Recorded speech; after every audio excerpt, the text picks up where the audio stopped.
안녕하세요. 금요사건 파일 디바제시카입니다. 2002년 2월 2일, 이날 강원도 춘천 지역의 택시 업체들에게 긴급 공지사항이 전달됩니다. 경기 51바 3땡땡땡땡 번호의 크레도스 택시. 이걸 발견하면 즉시 신고해달라는 내용이었죠. 다른 기사님들은 무슨 심각한 일이 생겼나 싶어서 다들 수군거렸는데요. 대충 상황을 알아보니까 전날인 2월 1일 저녁 7시 45분쯤 해당 택시를 운영하는 51세의 박 씨가 경기도 안산의 시외버스 터미널에서 한 손님을 태운 채 춘천으로 향하게 됩니다. 그런데 이후로 교대 시간이 지났음에도 돌아오지 않고 있는 거죠. 수차례 전화와 무전 보냈지만 연락이 통 닿질 않아요. 이에 택시 업체에서 비상 연락망을 통해 춘천 지역에서 운행하는 택시 업체에 도움을 요청한 상황이었죠. 이렇듯 긴급 공지가 내려온 직후부터 춘천 지역 기사님들은 자신들의 강원도 번호판이 아니라 경기 번호판을 가진 크레도스 차량을 유심히 살피기 시작합니다. 아무래도 같은 업계 동료의 실종 소식에 돕고 싶은 마음이 간절했을 거예요. 그러던 차 그날 오후 3시 50분이었습니다. 택시기사 A씨가 무언가를 발견해요. 춘천 후평동을 지나던 중이었는데 한 여관 앞의 공터에 택시 한 대가 덩그러니 세워져 있더라고요. 근데 평소 그곳은 인적이 굉장히 드문 곳이라 손님을 기다리려고 택시가 마냥 정차하고 있을 만한 곳이 아닙니다. 이상한 낌새를 느낀 A씨가 차를 세우고 해당 택시를 확인하기 위해 다가가게 됩니다. 가보니 왼쪽 뒷좌석 창문이 일부 깨져 있어요. 조심스럽게 그 깨진 틈으로 안을 확인해 봤더니 실종됐던 기사 박 씨가 뒷좌석에 몸을 기댄 채 사망해 있습니다. 이 시신 위에 유리 파편이 튀어 있었어요. 그리고 그 옆에는 창문을 깰 때 사용한 것으로 보이는 벽돌이 놓여 있었죠. 놀란 A씨는 서둘러 경찰에 신고를 접수했습니다. 죽은 박 씨는 칼에 난자당한 상태였어요. 약 20여 개의 자상이 있었는데 대부분 상복부에 집중되어 있었죠. 실제로 앞좌석 주변에서 격렬히 저항한 흔적과 함께 혈흔이 여기저기 튀어 있습니다. 그런데 그는 사실 뒷좌석에서 발견이 됐죠. 게다가 가느다란 줄로 목이 졸린 듯한 흔적도 있어요. 여기서 잠깐 보통 사람이 목이 졸릴 때 성인은 목에 있는 설골이 골절되는 경우가 많습니다. 하지만 박 씨에게 이 골절이 보이지 않았어요. 그걸 보면 그 목을 조르는 압력이 그렇게 강하지 않았다는 것을 의미하죠. 자, 즉 이걸 좀 해석해보면 범인이 택시를 통해서 이동을 하던 중 뒷좌석에서 끈으로 택시기사의 목을 조르려 시도했다는 게 추정되죠. 그리고 여기서 실패하자 칼로 찔러 살해한 겁니다. 그런데 조금 더 생각해 본다면 이 추정이 맞다는 가정하에 뒷좌석에서 목을 조른 사람과 또 조수석에서 칼로 찌른 사람까지 범인은 최소 2명이 필요합니다. 또 한 가지 중요한 부분이 있었는데요. 운전자 박 씨의 시신이 뒷좌석에서 발견됐잖아요. 근데 아무리 성인 남성이라도 50대 남성의 시신을 혼자서 옮기는 건 쉽지 않았겠죠. 이것 또한 공범이 존재했다는 걸 뒷받침하고 있어요. 그렇다면 택시 창문은 왜 깨져 있었을까요? 사실 자상으로 인해 사망을 했거든요. 보니까 차량 내부에 창문 파편, 벽돌 남아 있었죠. 그러니까 이건 밖에서 벽돌로 창문을 깼다라는 걸 의미합니다. 깨진 창문이 있는 문을 제외한 나머지 문들은 모두 잠긴 상태였는데요. 자, 이걸 조금 더 종합을 해보면 범인이 내부에서 문을 잠그고 빠져나갔고 다시 돌아와서 창문을 깬 것으로 보입니다. 왜 그랬지? 사실 이게 쉽사리 이해되지 않는 행동이에요. 경찰은 범인이 그때 반드시 택시 문을 다시 열어야 되는 어떤 이유가 있었을 것으로 추정했습니다. 그리고 고심한 끝에 혹시 그들의 어떤 흔적, 즉 소지품을 차 안에 두고 온 게 아닐까라고 추정하게 되죠. 시신이 발견된 직후 경찰은 강도살인과 계획살인 이 두 가지를 모두 염두에 두고 수사를 진행했어요. 하지만 이 경우도 모두 석연치 않은 점이 있습니다. 일단 피해자 박 씨 주변에 특별히 원한 관계를 가진 사람이 없어요. 게다가 이 택시에서 사라진 건요, 동전 몇 개가 전부입니다. 지폐는 그냥 그대로 있어요.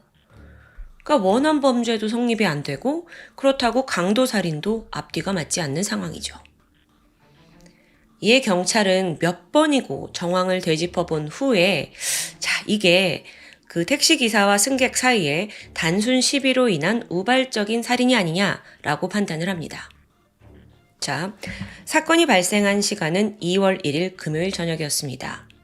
범인들이 안산에서 택시를 탔으니까 그날 근무를 끝내고 주말을 맞아 고향인 춘천으로 이동한 게 아닐까 싶어요. 차가 좀 막히는 걸 고려해보면 한 2시간, 2시간 반 정도가 걸리는 거리인데 그 긴 이동 시간 중에 피해자와 범인들 사이에 모종의 이유로 시비가 붙었을 가능성이 높은 거죠. 어떤 시비였을까? 이게 굉장히 장거리였잖아요. 택시로 2시간 이상 이동하는 거 쉽지 않아요. 돈도 그만큼 많이 나올 거고요. 그래서 요금과 관련됐을 가능성이 높아 보입니다. 게다가 택시 운행 기록을 분석해 보니까 수상한 점이 하나 발견됩니다. 박 씨의 택시가 저녁 7시 48분 안산에서 출발을 했어요. 그리고 10시 24분에 춘천에 도착을 하게 되죠. 그런데 137.7km 정도를 달리다가 차가 중간에 엔진이 한번 꺼진 기록이 있는 거예요. 대략해서 138km 정도 달린 지점인데 그걸 지도로 추정해 보니까 46번 국도 인근입니다. 엔진이 꺼지고 정처된 상태는 약 12분간 지속이 되었어요. 경찰은 바로 이때 살인이 벌어졌을 것으로 추정했죠. 그렇다면 가평 인근의 그 46번 국도에서부터 차가 발견된 춘천의 그 후평동 공터까지는 한 12.3km예요. 국도에서 살인이 벌어졌다면 춘천 공터까지 12.3km를 범인이 직접 운전했다는 뜻이 됩니다. 그리고 실제로도 운전석에 제3자가 운전한 흔적이 있었고요. 근데 여기서 잠깐 좀 생각을 해보면 범인들은 이미 그 국도에서 살인을 저질렀어요. 근데 왜 굳이 춘천으로 이동을 해온 걸까요? 여기에 대해서 심리적으로 본다면 이들이 자신에게 익숙한 곳을 유기장소로 택한 게 아닌가라고 분석이 됩니다. 즉 그 말은 범인들이 춘천 지역에 연고를 두고 있을 가능성이 높다는 걸 의미하고요. 또한 그 차량이 있던 여관 앞 공터가 워낙 인적이 드문 곳이라고 했잖아요. 그러니까 분명 이들이 이전에도 여길 방문한 경험이 있었을 거예요. 오늘 참 추리가 많이 이어지고 있죠. 근데 아마 여러분한테 이런 생각이 들 것 같아요. 아니 중간에 고속도로 하이패스나 CCTV 확인해보면 되지 않아? 맞습니다. 근데 문제는 사건이 발생한 2002년에는 톨게이트에 CCTV가 설치되어 있지 않았습니다. 수사를 이어가던 경찰은 이번엔 목격자를 찾기 위해 애를 쓰게 돼요. 300만 원의 포상금 걸고 또 탐문조사도 펼쳤죠. 춘천에서 최근에 이 여관 공터를 방문한 적이 있거나 또는 옷에 혈흔이 많이 묻어있던 사람 또는 손이나 얼굴, 팔에 상처가 있는 사람 이렇게 범위를 좁혀가지고 집중적으로 수소문을 했죠. 게다가 2명 이상의 젊은 승객이 같이 택시에 탑승한 적이 있는 걸 본 사람이 있는지 아주 세세하게 확인을 합니다. 근데 방법은 좋아요. 아까도 말했듯 이 공터가 워낙 사람이 없는 곳이잖아요. 그 목격자도 나오지 않습니다. 그래서 급기야 경찰은 그 46번 국도를 중심으로 출발지인 안산에서 춘천까지 이어지는 모든 지역까지 범위를 다 넓혀서 조사하기에 이르렀죠. 그러자 드디어 목격자가 등장했습니다. 2월 1일 저녁 7시 48분 안산 버스터미널 인근에서 택시기사 박 씨가 남성과 실랑이를 벌이는 모습을 누군가 목격한 거예요. 정황상 그가 마지막으로 태운 손님이겠죠? 그 당시 이 남성은 한 160cm 정도의 키에 20대 초반으로 젊은 남성으로 보였는데요. 아주 단정한 복장을 하고 있었다고 해요. 이 증언을 토대로 경찰은 안산과 춘천에서 10대 후반, 30대 초반까지의 남성들을 대상으로 광범위한 조사를 이어갔습니다. 특히나 이 중에서 전과자, 주소지를 옮긴 사람, 군부대 출입 기록이 있는 사람, 외국인 근로자까지 포함해서 그 수가 총 1,500명에 달했죠.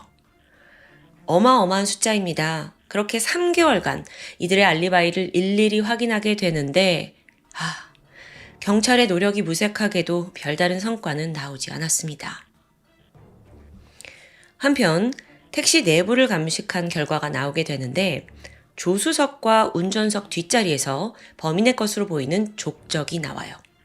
족적 중요했습니다. 이게 한 270 정도 되는 왼발 발자국인데요. 분석을 해보니까 모델도 나와요. 르카프의 라스라는 모델이었어요. 그래서 경찰이 이 구매자를 찾기 위해서 또다시 안산과 춘천 일대의 신발 판매점을 모조리 방문했죠. 최근 몇 년 이 신발 산 사람 없냐? 그 기록 가져와가지고 끈질기게 조사합니다. 근데 또 안타깝게도 용의자를 특정하지 못해요. 사실 여기에 문제가 뭐가 있었냐면 애초에 이 신발이 굉장히 인기 있는 모델이었대요. 그래서 구매자도 워낙 많고 또 만약에 범인이 현금으로 이걸 샀다면 추적은 불가능한 상황이었죠. 그럼 그 외 다른 증거는 없었냐? 운전대를 비롯해서 사이드 브레이크, 실내 등에서 총 9명의 지문이 검출됩니다. 게다가 운전석 하단에서 디스 브랜드 담배 한 개비도 발견이 돼요. 피해자 박 씨는 담배를 피지 않았습니다. 그러니까 이 담배가 범인의 것일 가능성이 높아 보이죠. 그래서 바로 국과수 정밀검사 들어갔어요. 그런데 결과는 또다시 허탕이었죠. 수많은 지문들, 이게 이 해당 택시를 교대로 운전했던 동료 기사들 것이었어요. 그리고 담배에서는 아예 DNA가 검출되지 않았고요. 심지어 택시 창문을 깨는 데 썼던 그 벽돌 있잖아요. 그 벽돌에서도 아무것도 검출되지 않았어요. 답답하죠. 결국 이 사건은 이렇게 수많은 의문만 남긴 채 미궁에 빠지고 맙니다. 듣는 여러분도 답답하시겠지만 사건을 맡은 수사관은 어떻겠어요. 춘천 후평동 택시기사 살인사건. 이건 강원도 일대에서 오래된 미제 사건 중 하나로 손꼽히고 있습니다. 현재 대한민국의 미제 살인 사건 중에 택시기사를 대상으로 한 사건이 한 3-4건 정도가 있는데요. 대부분의 택시 사건은 특수강도 살인의 형태를 띠고 있습니다. 왜냐하면 택시 안에 현금도 있고 또 운전을 하고 있는 분을 이제 공격하면 저항하는 상황이 좀 어려워지잖아요. 그러다 보니까 강도의 표적이 되기 쉬운 거예요. 게다가 이 밀폐된 공간에서 범행이 벌어지기 때문에 목격자를 찾는 것도 어렵습니다. 물론 사건이 최근에 발생했다면 내부 블랙박스나 길거리 CCTV, 톨게이트 CCTV가 다 있었겠지만 그 당시에는 전무했죠. 그래서 수사는 더 큰 난항을 겪었던 겁니다. 현재 이 사건에서 남아있는 유일한 물증은 족적뿐입니다. 추가적인 목격담이나 증거가 나오지 않는 한 재수사가 쉽지 않아 보여요. 그렇다면 혹시 그 범행이 이루어진 택시를 현대의 과학으로 재분석한다면 어떤 의미 있는 단서가 나올 수 있지 않을까 기대를 걸어봤는데 사실 이것도 쉽지 않은 일이라고 합니다. 왜냐하면 워낙 하루에도 수십 명이 택시를 타고 내리잖아요. 그러니까 많은 타인들의 증거가 남아 있는 거죠. 범인들이 만약에 사건 당시에 20대 초반이었다면 20년이 훌쩍 지난 지금은 30대 후반 혹은 40대가 되었을 겁니다. 혹여 우리가 모르는 또 다른 가능성으로 피해자 박 씨와 면식의 관계였다면 60대 이상일 가능성도 있다고 경찰은 생각하고 있어요. 다시 말해서 범인 혹은 범인들은 우리 주변에서 여전히 살아 숨쉬고 있다는 뜻입니다. 경찰은 사건 발생 20년이 지난 지금까지도 제발 작은 단서라도 아는 사람이 있길 바라면서 제보를 기다립니다. 아주 작은 정보라도 20년 묵은 사건 해결에 중요한 실마리가 될 수 있으니까요. 지금까지 금요사건 파일 디바제시카였습니다. 안녕하세요. 금요사건 파일 디바제시카입니다. 지금으로부터 약 18년 전인 2003년 경상북도 영주시에 살고 있던 43살의 김 씨는 3남매의 아버지이자 개인 택시 영업을 하는 평범한 가장이었습니다. 그는 당시 영주에서 10대도 채 안 되는 최고급 다이너스티 차량을 택시로 몰고 있었죠. 그러다 보니까 동네 사람들은 그의 차를 한 번에 알아볼 수 있었습니다. 보면 바로 저 김씨 가는구나 싶었어요. 게다가 워낙 성실했던 그는 매일같이 일을 하면서 주변인들에게 독일 병정 같다라는 별명이 붙을 정도였죠. 손님들에게 직접 자신의 명함을 주면서 장거리 운행도 마다하지 않던 분입니다. 그렇게 여느 때처럼 평범했던 2003년 5월 22일 저녁 10시 58분쯤이었습니다. 김 씨에게 한 통의 전화가 걸려옵니다. 손님은 그에게 소백파크 관광호텔로 와달라고 했고 김 씨는 곧장 택시를 그쪽으로 몰았죠. 호텔 앞에 도착을 했는데 그때로부터 40분 정도 전화한 손님을 기다렸다고 합니다.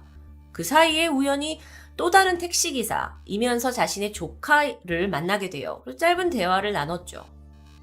이때 김 씨가 조카에게 내가 상주로 가는 손님을 지금 기다리고 있다라고 말합니다. 상주는 이 영주에서 약 80km 정도 떨어진 곳인데 차로는 1시간 정도 걸리는 그런 지역이죠. 그렇게 앞에서 기다리고 있던 김 씨는 저녁 11시 54분경에 손님으로부터 두 번째 전화를 받습니다. 약속 장소를 변경하더니 이 호텔이 아닌 다른 곳으로 와달라는 전화였습니다. 그리고 나서 자정을 넘긴 오전 12시 20분 시외로 나가는 길목에 있던 LPG 가스 충전소에서 김 씨의 택시가 목격됩니다. 아마 1시간이 넘는 장거리 운전을 대비해서 가스를 넉넉히 충전한 것으로 보였죠. 그리고 다시 새벽 1시 13분 119에 전화 한 통이 걸려옵니다. 발신인은 김 씨였죠. 구급대원이 전화를 받았는데 수화기 너머로 아무런 소리가 들려오지 않았어요. 그래서 계속 말을 걸면서 대화를 시도합니다. 그런데 갑자기 전화가 뚝 하고 끊겨버렸고요. 바로 구급대원이 김 씨의 번호로 전화를 걸었지만 연결음만 갈 뿐 전화는 끝내 받지 않았습니다. 수상함을 감지한 119 측에서 휴대전화 위치 추적을 했고 오전 5시 50분경 마침내 김 씨가 발견됩니다. 그는 자신이 운행하던 택시 아닌 상주시 외딴 마을의 시골 마을 길가에 쓰러져 있었어요. 안타깝게도 이미 숨을 거둔 상태였죠. 사인은 과다출혈. 그 시신의 손에는 흉기를 필사적으로 막았던 것으로 추정되는 방어훈도 명백히 남아 있었죠. 그게 다가 아닙니다. 이후 현장에서 약 50m 정도 떨어진 곳에서 그의 슬리퍼 한 짝, 안경, 그리고 이 피 묻은 휴대전화가 발견됩니다. 경찰이 더 조사를 했지만 그의 유류품 외에 사실 범인의 흔적은 전혀 발견되지 않았죠. 그런데 여기서 사라진 게 있습니다. 바로 김 씨가 몰고 왔던 택시. 아마 범인이 현장을 도주하면서 그 택시를 가지고 간 것으로 추정되죠. 그리고 머지않아서 사건 발생 다음 날 5월 24일 오전에 경상북도 안동의 한 상가 주차장에서 이렇게 김 씨의 택시가 발견됩니다. 안동. 여긴 시신이 발견된 상주시에서 차로 1시간가량 떨어진 곳이었어요. 인근을 지나고 있던 택시기사가 왜 영주시의 번호판을 탄 차가 이렇게 서 있지? 이게 수상해서 경찰에 신고를 하면서 발견됐던 겁니다. 그래서 가서 봤더니 택시에는 열쇠가 그대로 꽂혀 있었습니다. 피해자 김 씨의 다른 슬리퍼 한 짝도 들어있었죠. 그리고 현금 2만 원도 나왔습니다. 내부가 굉장히 깨끗했는데요. 사실 그 열쇠에 누가 꽂았는지 지문을 보면 되지 않냐 싶지만 내부를 이미 싹 치웠고 심지어 차량 외부를 물걸레질한 흔적까지 보였어요. 그러니까 증거인멸을 하기 위해서 철저하게 했던 거죠. 자, 그렇다면 지금까지의 상황을 정리해 보겠습니다. 여러 지역명이 나왔는데요. 먼저 이 지도에서 보시듯 상주에서 김 씨를 살해했고 그리고 차를 가지고 도주한 범인이 차를 버린 곳이 바로 이 안동입니다. 이들이 원래 있었던 곳은 영주고요. 이게 다 1시간씩 거리는 위치예요. 전문가들은 이 범인이 수사에 혼란을 주기 위해서 아예 택시를 아무런 상관이 없는 제3의 장소에다가 세워둔 것이 아니냐라고 추정했습니다. 혹은 이 택시가 발견된 곳 근처에 기차역도 있고 버스터미널도 있었거든요. 그래서 여기다 차량을 버린 후에 다른 대중교통으로 이동을 하는 게 낫겠다라고 생각하고 도주했을 수도 있습니다. 그런데 범인이 이 과정에서 한 가지 실수를 저지르게 돼요. 범행을 저지르고 이 안동으로 향하던 중에 과속 카메라에 얼굴이 찍혔던 겁니다. 바로 이 모습인데요. 결정적인 단서였죠. 문제는 이 사진이 화질이 별로 좋지 않아요. 그래서 명확하게 그의 외모를 파악하는 데는 어려움이 있다는 겁니다.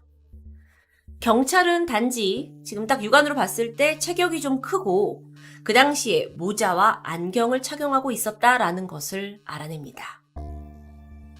이후에 이 사진을 바탕으로 몽타주가 만들어졌죠. 바로 이 모습입니다. 도대체 어떤 사람이길래 이 택시기사를 산골로 불러내서 잔혹하게 살해한 걸까요? 손님. 그래요. 정황상 김 씨가 마지막으로 태웠다는 그 상주시로 간다던 손님이 유력한 용의자입니다. 그럼 전화 내역을 추적해보면 되잖아요. 그런데 그는 꽤나 치밀했습니다. 택시를 예약할 때 휴대폰이 아닌 공중전화를 사용했던 겁니다. 심지어 공중전화 인근의 CCTV를 다 뒤져봤지만 용의자로 보이는 인물이 찍혀있지 않았어요. 어쩌면 그가 그 CCTV가 보이는 동선을 피해서 움직였을 수도 있죠. 이런 범행 수법이나 동선을 봤을 때 굉장히 계획적이라고 볼 수 있고 또 한편으로는 과연 이 사람이 정말 처음으로 살인을 저지른 사람일까? 라는 의심이 들게 됩니다. 여기서 다시 사건 현장으로 잠깐 돌아가 보면 김 씨의 시신이 발견된 곳은 상주시 능암리라는 마을입니다. 여기는 전체 주민이 약 70여 명 정도밖에 되지 않은 정말 외진 작은 시골 마을이에요.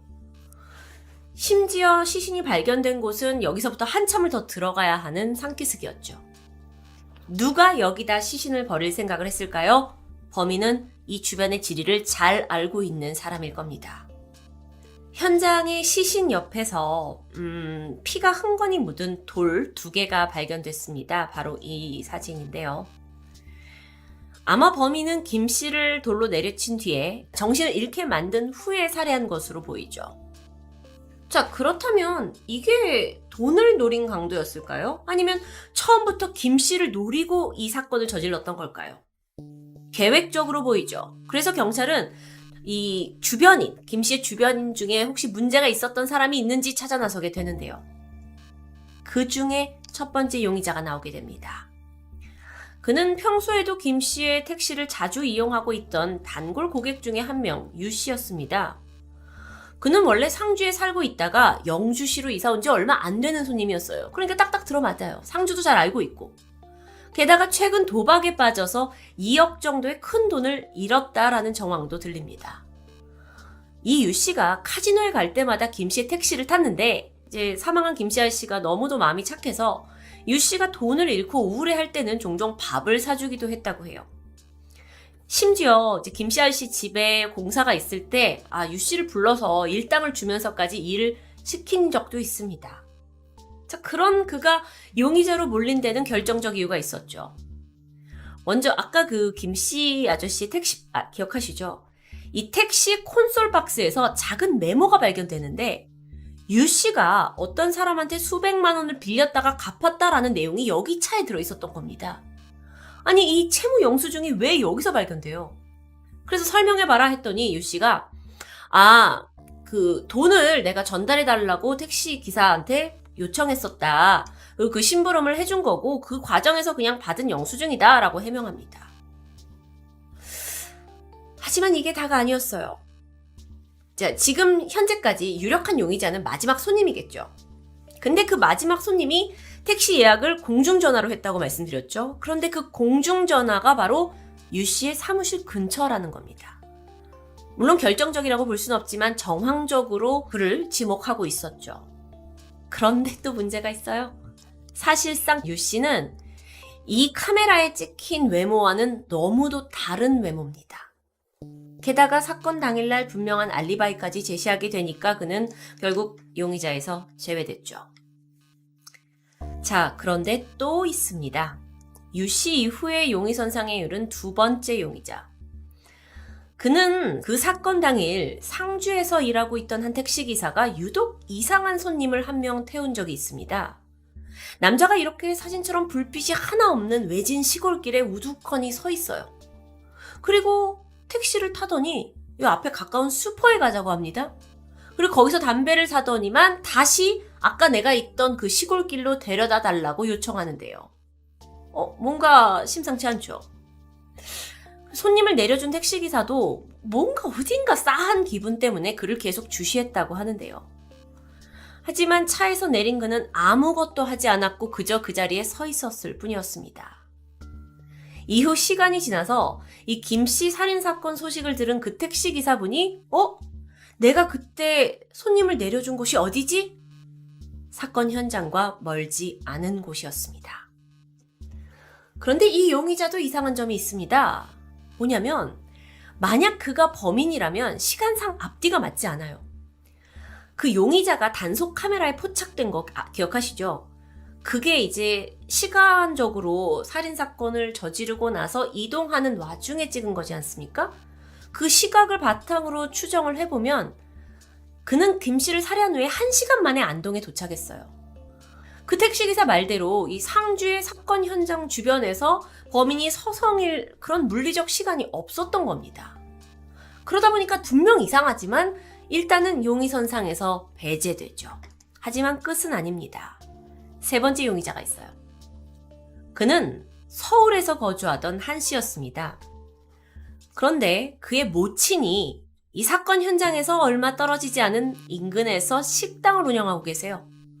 한 씨는 교도소에서 출소한 지 얼마 지나지 않은 상태였고요. 평소에도 모친의 식당, 이 상주에 있는 식당에 자주 방문을 했다고 해요. 그리고 사건 당일 안동과 영주 그리고 서울에서 전화를 한 기록이 확인됩니다. 그럼 그가 거기 있었다는 거잖아요. 그리고 무엇보다도 그의 외모가 단속 카메라에 찍힌 것과 매우 흡사합니다. 그런데 결정적으로 한 씨와 사망한 김 씨 간의 연관점을 전혀 찾을 수가 없어요. 내가 거기 있었던 건 사실이지만 왜 죽였느냐라는 거에 살해 동기를 찾아낼 수가 없었던 거예요. 추가적으로 한 씨가 그 당시 서울의 어떤 업소에서 있었다라는 알리바이가 확인이 되면서 그 또한 용의자에서 벗어납니다. 복잡하죠? 그러면 용의자가 없는 건가요? 아니요. 아주 의외의 인물이 강력한 용의자로 떠오릅니다. 그는 바로 이 세 번째 용의자였던 한 씨의 남동생이에요.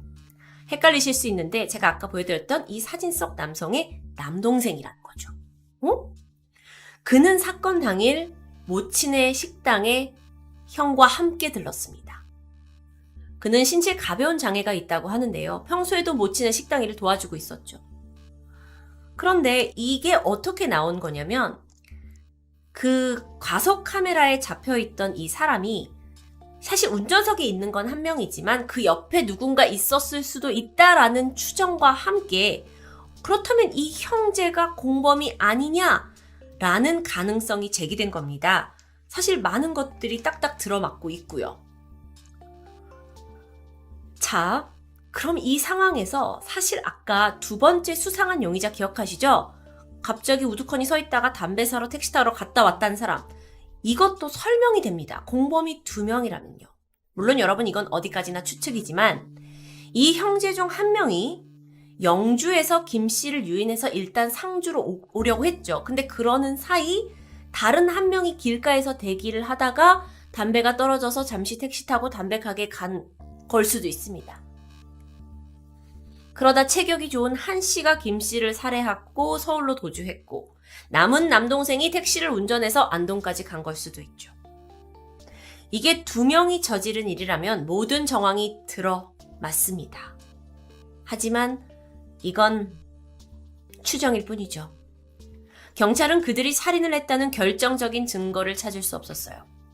심지어 한 씨 형제가 김 씨를 살해할 만한 이유가 있는가? 여기에서도 어떤 동기나 연결고리를 전혀 찾아내지 못한 채 결국 이들은 무혐의로 풀려납니다. 그렇게 영주 택시기사 살인 사건은 18년이 지난 지금까지 미제 사건으로 남아 있습니다. 그리고 계속해서 목격자들의 제보를 기다리고 있는 실정이죠. 물론 몽타주에만 의존하기엔 이미 이 범인의 모습이 상당 부분 바뀌었을 수도 있습니다. 하지만 저는 이런 방송을 통해 어딘가 숨어 있을 바로 이 범인을 자극할 수 있다고 생각합니다. 그리고 당신의 죄는 절대 지워지지 않는다는 것을 상기시키고 싶은데요. 성실한 가장이었던 김 씨의 억울한 죽음, 끝까지 포기하지 않고 범인을 추적해야 할 것입니다. 금요사건 파일 디바제시카입니다. 안녕하세요. 금요사건 파일 디바제시카입니다. 이른 아침 7시, 중년 여성이 잠에서 깨자마자 왠지 모를 쎄함이 느껴졌습니다. 그 이유는 남편이 누워있어야 할 침대 옆자리가 헝하니 비어 있었기 때문이죠. 그녀의 남편은 택시기사로 일을 하고 있었는데 밤새 일을 한다 하더라도 늦어도 새벽 5시면 집에 귀가하곤 했습니다. 게다가 항상 귀가하기 전엔 나 지금 집에 가요 라는 문자를 남기곤 했는데 그날은 아무 연락이 없었던 겁니다. 아내는 곧장 남편에게 전화를 거는데 음성 메시지로 넘어갈 뿐이었죠. 그날 밖에는 비가 많이 내리고 있었고 아내는 평소에 몸이 좋지 않은 남편이 더 걱정됐습니다. 왠지 예감도 좋지 않았고 결국 아내는 바로 경찰서에 미귀가자 실종신고를 하게 되죠. 2006년 4월 11일 당일 비슷한 시각에 택시 한 대가 대전 대덕구 송촌동에 있는 한 초등학교 근처를 지나고 있었습니다.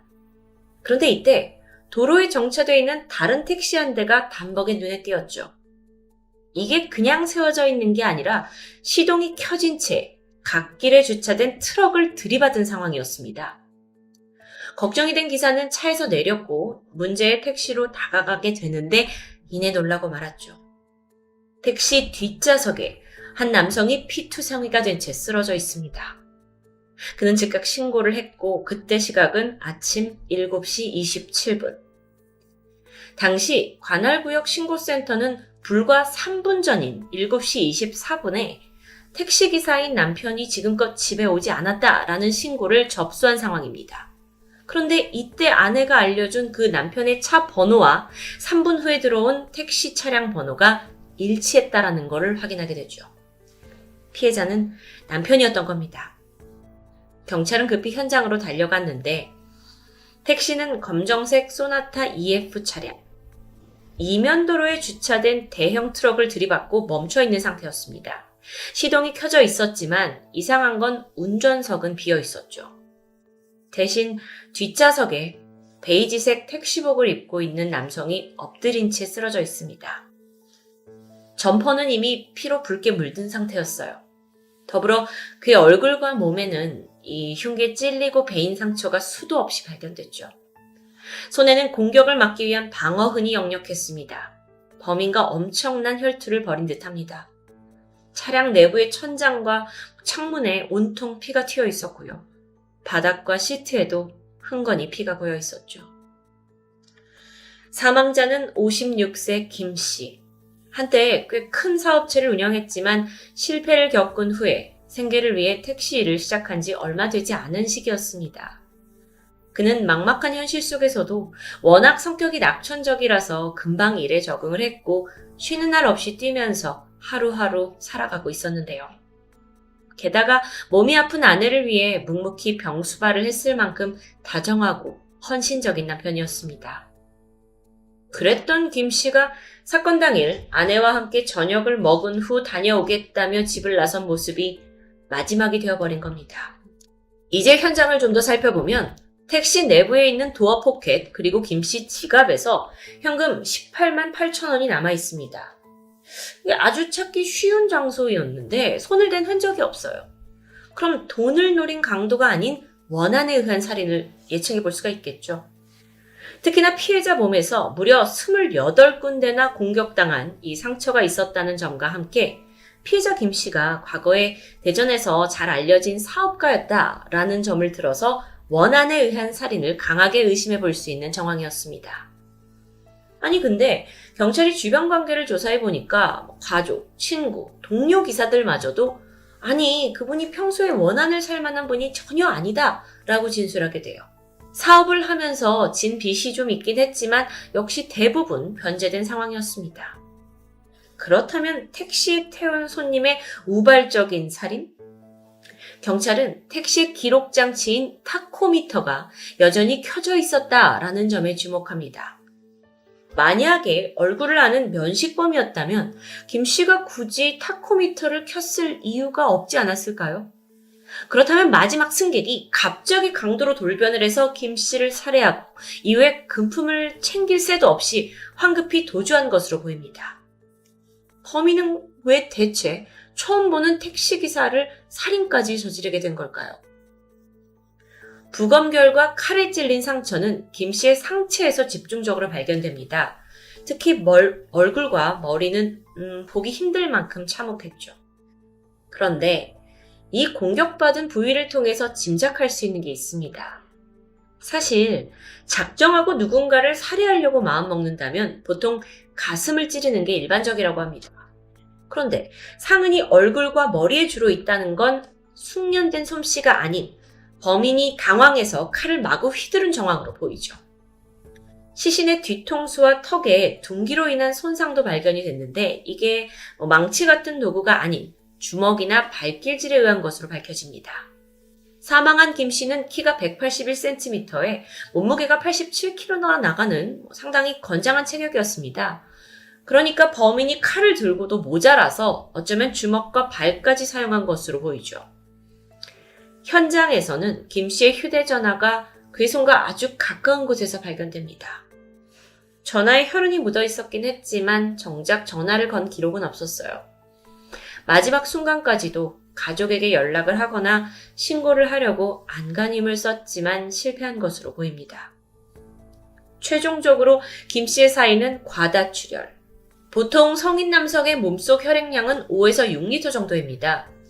그 중에 2리터가량을 잃으면 쇼크 상태가 되고 그 이상이면 사망에 이르게 되는데 우리 신체에는 얼굴과 머리에 혈관이 많이 분포되어 있는데 하필 김 씨가 여길 집중적으로 공격받으면서 단시간에 과다출혈을 일으킨 겁니다. 택시 안에서는 범행 도구가 뒷좌석에 일부가 그대로 남아 있었습니다. 길이 한 10.5cm 정도 되는 부러진 칼날이었죠.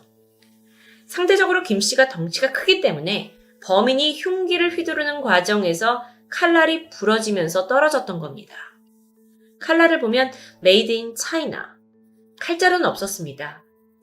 조사를 해보니까 이 칼이 원래 한 20.7cm 정도 되는 중국산 칼이었는데 어디서든 사용되는 아주 흔한 과도죠. 그나마 택시 뒷좌석에서 범인의 것으로 보이는 희미한 족적이 발견됩니다. 신발 사이즈는 250에서 260 정도? 근데 이 무늬가 남성화뿐만 아니라 여성화에도 여러 가지 저가형 제품에도 두루 쓰이는 거라서 이것만으로 범인을 추적하는 건 어려웠습니다. 자, 그렇다면 이런 증거 외에 좀 다른 방식으로 범인을 추적해볼까요?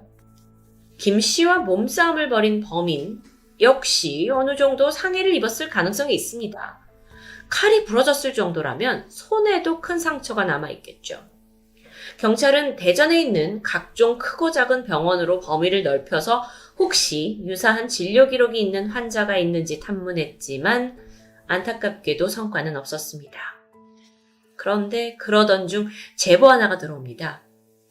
현장에서 약 5km 정도 떨어진 대전역 주변 한 세탁소 사장. 사건 발생인 4월 11일 오전 8시에 처음 보는 웬 남자가 찾아와서 피가 묻은 옷을 세탁해달라고 이 사장님한테 문의를 한 것이었죠. 이때 세탁소 사장은 왠지 섬뜩한 기분이 들었고 요청을 거절합니다. 그런데 1시간 뒤 이 남자가 다시 찾아온 겁니다. 그러면서 옷 좀 세탁을 해달라고 부탁을 또 한 번 하게 되죠. 사장님은 완곡하게 거절하면서 그를 돌려보냈다고 하는데 사실 이런 일이 자주 있는 일이 아니었기 때문에 그는 선명히 남성을 기억하고 있었습니다. 호리호리한 체형에 20대 초중반으로 보이는 남자. 당시 회색 티셔츠에 국방색 바지를 입고 있었습니다. 그리고 그가 보여줬던 이 세탁물, 윗옷에는 배와 가슴 쪽에 선명하게 피가 묻어 있었어요. 경찰은 이 의미 있는 진술과 함께 또 차 안에서 발견된 족적을 토대로 용의자의 체형을 짐작했습니다. 키 170, 몸무게는 60에서 65kg의 성인 남성. 이후 대전역 주변에 있는 숙박업소 그리고 PC방을 돌면서 유사한 20대 남성이 있는지 추적했지만 아쉽게도 그를 찾아내진 못합니다. 한편 수색팀은 켜져 있던 타코미터를 토대로 피해자 김씨가 어디를 갔는지 택시 운행 기록을 분석해요. 용의자였을 이 마지막 승객을 태운 택시, 새벽 4시 27분부터 7분 동안 약 3.43km를 이동했습니다. 자, 이걸 거꾸로 추적을 해보면 범행 장소인 송촌동에서 출발을 해서 7분 동안 약 3.43km를 역으로 가볼 수 있습니다. 그 어딘가에서 범인이 승차를 했다고 볼 수 있겠죠. 그렇게 추려보니까 오정동, 삼정동 그리고 우송대학교 근방이 나옵니다. 타코미터엔 다른 단서도 있었어요. 용의자가 타기 직전에 다른 손님이 여기서 내렸다라는 게 밝혀집니다. 정차 시간이 16초였어요. 그러니까 손님이 내리자마자 바로 새로운 손님이 탄 거죠. 그런데 생각해 볼게요. 시간이 새벽 4시 반. 이 야심한 시각에 손님이 바로 타고 내렸을 만큼 유동인구가 있을 만한 곳은 인근의 고속버스 터미널이 유력합니다. 만약 범인이 고속버스 터미널에서 택시를 탔다면 그는 외지인이거나 시외를 자주 왔다 갔다 하는 사람일 확률이 높을 텐데요. 그렇게 해서 역추적을 해보니까 용의자가 대전에 거주하는 대학생이 아니냐라는 추리가 나옵니다. 세탁소에 온 사람이 분명 20대 남학생이었잖아요. 마침 사건 당일인 4월 11일, 이때는 대학교 학기가 시작된 지 얼마 안 됐을 때라서 더 가능성이 높아 보입니다. 그래서 이후에 경찰이 교통량과 신호 체계까지 여러 가지 변수를 고려했고요. 결론적으로 범인이 탑승을 했을 만한 예상 지점 16곳을 더 뽑아서 수사에 착수했죠. 근처에 있는 기지국을 통해서 사건 이 당일 시간에 1000건이 넘는 통화 기록이 있었다는 것도 확보합니다. 그걸 다 하나하나 추적해요. 굉장히 예리한 추리였죠. 그런데 그럼에도 불구하고 범인은 좀처럼 밝혀지지 않아요. 자, 그렇다면 여기서 다시 현장으로 돌아가서 택시는 왜 트럭을 들이받았던 걸까요? 택시가 서 있는 덤프트럭의 오른쪽 조수석을 부딪힌 채 멈춰 있습니다. 상황이 그쪽 문을 열고 닫을 수 없는 그런 상태예요. 또한 택시 앞쪽 길바닥에는 김 씨의 신발이 떨어져 있었습니다. 전문가들은 이 현장을 통해서 김 씨가 운전을 하고 가다가 공격을 당했겠죠? 의도적으로 택시를 트럭 가까이 붙여 세웠다고 분석합니다. 뒤에 있던 승객이 갑자기 흉기를 꺼내면서 위협을 하니까 김 씨가 이 범인이 도주할 수 없도록 일부러 조수석 쪽을 트럭에 밀착시킨 겁니다. 이후에 김 씨가 차에서 내려요. 그리고 범인을 제압하기 위해 뒷좌석으로 향했죠. 당시 택시의 뒷문은 안에서 열 수 없게 잠겨 있었습니다. 만약에 이 추정이 맞다면 김 씨는 왜 굳이 흉기를 들고 있는 범인과 대결을 하려고 했던 걸까요? 김 씨는 체격이 건장한 분이셨고요. 이에 비해 170에 60에서 65, 범인은 다소 왜소합니다. 그래서 어쩌면 그는 자신이 충분히 그를 범인으로 찾을 수 있을 것 같은데요. 하지만 궁지에 몰린 범인이 마구잡이로 흉기를 휘둘렀고 이때 김 씨가 사망하게 되자 범인이 뒷좌석에서 앞쪽으로 넘어와서 운전석을 통해 도주했다고 볼 수 있습니다. 그런데 여기서 범인에 대해 좀 의아한 부분이 있어요. 살인을 저지르고 세탁소에 나타났습니다. 그가 용의자, 범인이 맞다면 왜 굳이 위험을 무릅쓰고 피 묻은 옷으로 자신의 존재를 노출시킨 걸까요?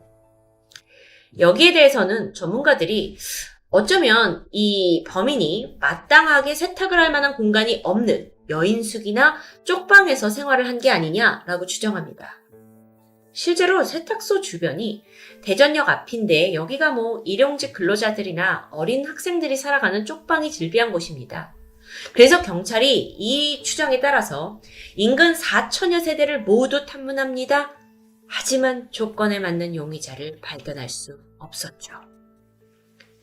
그러던 중에 극적으로 현장에서 범인의 것으로 보이는 유전자가 나오게 됩니다. 혈흔 감시 끝에 여기서 그 두 남성의 혼합된 DNA가 발견돼요. 경찰은 이걸 토대로 동일한 수법을 가진 전과자들을 추려냈고요. 300명을 대상으로 유전자를 대조했죠.